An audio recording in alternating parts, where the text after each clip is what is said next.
Alright. Holy shit. Short version, because I got other shit I want to talk about today. I'll talk about all this in length later, but short version, I just dropped off the world for a week because I just said, fuck it. I will leave all of next week's problems for next week's me. And I will just not do anything for this whole week. I just didn't do anything at all I literally didn't do anything at all last week, really. I played a lot of video games. Like I said, I'll talk about it in detail later. But this I want to talk about because this is a conclusion of a thing I started a year ago. Now we're at the conclusion. Kyle Rittenhouse, free man. Not guilty on all charges.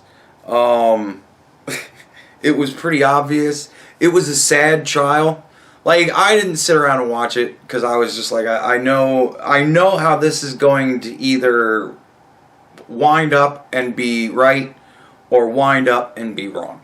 So I was just waiting. I didn't bother to watch the trial because I knew what the trial was going to be. It was going to be sad. It was going to be pitiful.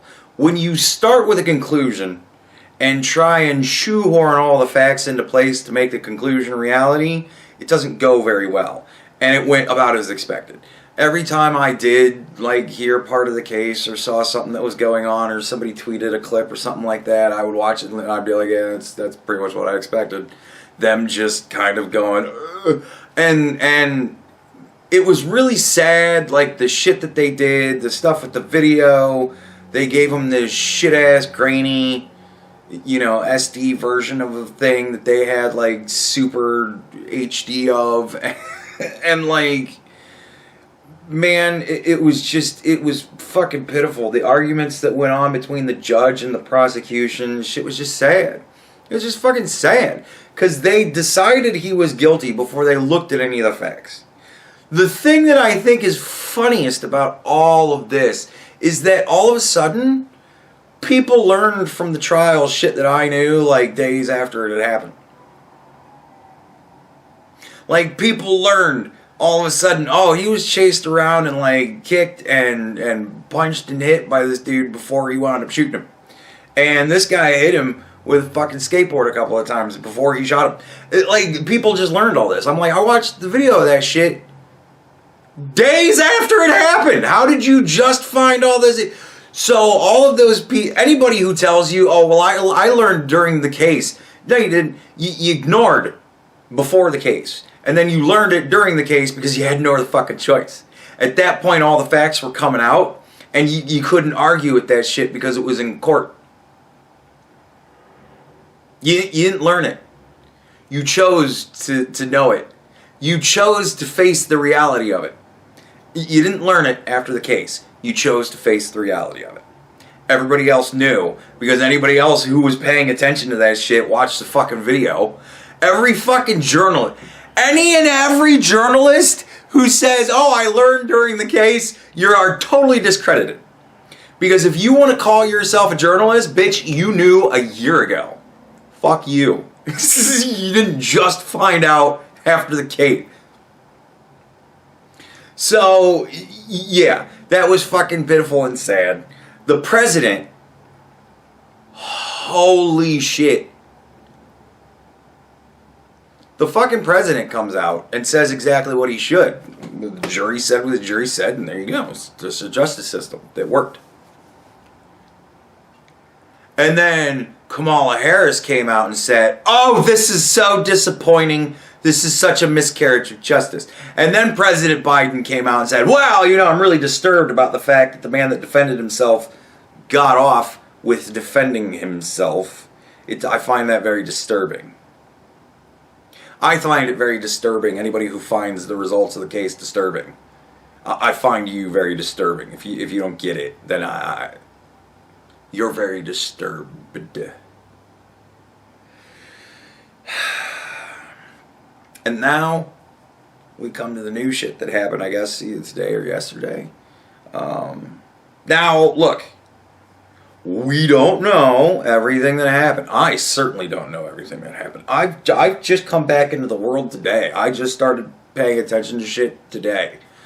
But apparently somebody, a black gentleman, in Wisconsin, drove through a Christmas parade. Now, I've been hearing all sorts of conflicting shit. But as far as the reasoning of why the guy did it, to say that because in Kenosha, Wisconsin, a white guy got off for defending himself against 3 other white guys, that would prompt a black man to drive through a Christmas parade,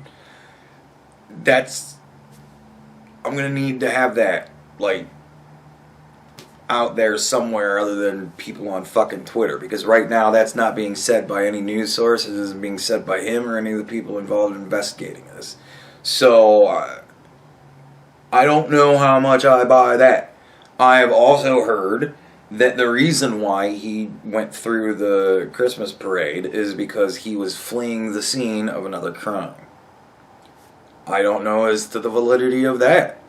I honestly, as fucking sad as it is, I'm fleeing a crime, so I'm in a panic, and I just drove through people because I needed to get away. I believe that far more than this kid got off for this crime, so I'm just gonna drive through people. But unfortunately, in this day and age, yeah, I believe that could be the case too. But nevertheless, we don't know a goddamn thing yet. And from everything I've seen, the police have been very good about not letting anybody know what's going on. But of course, that just does nothing but fuel the speculation, because they didn't want to give the race of the gentleman. So everybody goes, oh, this is them covering up black people committing crimes. And it's like, dude, anytime you know anything about a crime, anytime you know anything about a crime before the police do, you were either involved or something somewhere went wrong. That's simple fact. You're either involved in the crime, either the perpetrator or the victim. You're a witness, right? Or something went terribly fucking wrong and shit has just been leaked everywhere. The reason why I knew days later what had happened in the Kyle Rittenhouse situation was because things went terribly wrong and all of that shit got leaked everywhere. The police should all know that stuff first. And the police tell the reporters, this is what you tell the people. This is what we want them to know right now, because we have an active investigation going on right now. And we need time to figure out, A, what the fuck happened, B, who the fuck's fault it is, and C, what the fuck to do about it. There's a reason why us fucking plebs out here don't get that information way in advance. And it's because this is fucking internet, of Twitter, and all that shit. Because everybody decides who's already done it and why they did done it. Kyle Rittenhouse, he murdered 3 people because they were supporting black people, and Kyle Rittenhouse hates black people. That's what Twitter told everybody after it happened. And that is why we shouldn't get to know. Especially nowadays. You're all too fucking stupid. You can't be trusted to know anything anymore. But of course, lack of information is also a big problem with stupid people. So what do? That's why we need to have wisdom. Intelligence isn't enough. Knowing shit isn't enough. You also have to be wise enough to know what to do with the information that you have. So, yeah, and some fucking asshole on Twitter decided to make the case for this guy that he was just scared and running for his life, so he had to plow through all those people in that parade, because that is now Wisconsin law. If you're scared and running for your life, you can kill as many people as you want, in this fucking moron's opinion. That is what he thinks Wisconsin law has now established. That if you're running scared, you kill anybody you want. How in the fuck this asshole comes up with, I don't know. Apparently he's supposed to be a journalist of some sort, but like, I don't know, over time I guess things change. And I guess now a journalist isn't somebody who gets to the truth and tries to disseminate that truth to the public.